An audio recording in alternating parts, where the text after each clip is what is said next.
All right, super tall Mormon white guy just came to me in Target. Oh my God.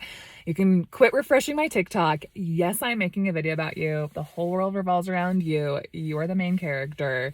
You told Nuanto you don't approve of what she says about the Mormon church in the Easter aisle.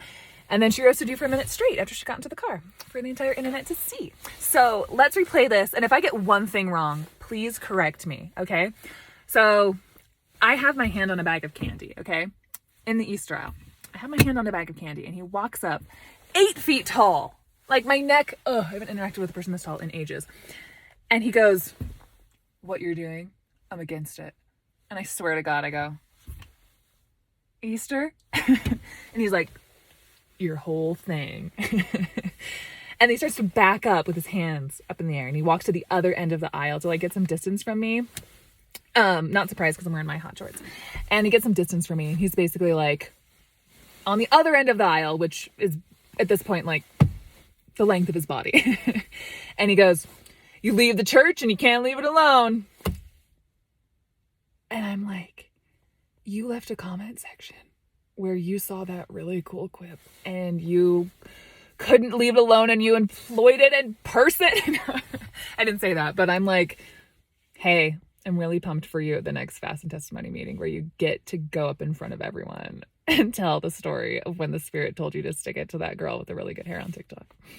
And just like get high fives from like the deacon's quorum of 12-year-olds as you walk back to your seat. I'm super excited. You'll be riding that spiritual high into the next week. And let me just say that if it runs out, do you want me to tell you where my ex-Mormon TikToker friend Spencer hangs out? Blacksmo. It's one of the first Jamaican Mormons. You're going to go tell the black guy who also lives in Cottonwood Heights he should leave the church and leave it alone too, right? Because I'll tell you where he hangs out. Don't be afraid. Anyway, I didn't say any of that. I'm like the nicest. People think I'm mean and I'm not. And I'm just like, okay, what do you know me from? And he's like, TikTok. And I'm against it. Duly noted.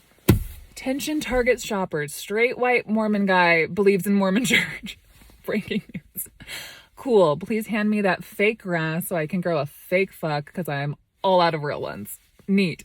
Anyway, I'm super nice though. And I'm like, because some people have said that, like, to me, they're against me quitting Mormon Stories podcast. I don't like, no. If you're like, hey, huge fan, I'm against it.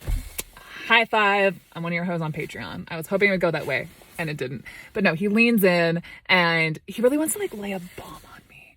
And he's like, I had a faith crisis about 10 years ago, read the CS letter, found out all the problems with the church. And you know what? I've had more spiritual experiences since staying in the church. And I was like, what? I didn't say this, but I was like, what? You followed the exactly predictable pattern of a man indoctrinated in a cult, pervious to his own understanding, to double down on what feels good? And like, what feels good, like not getting written out of your father's will? This changes everything now. Then poof, he disappeared with the other 3 Nephites.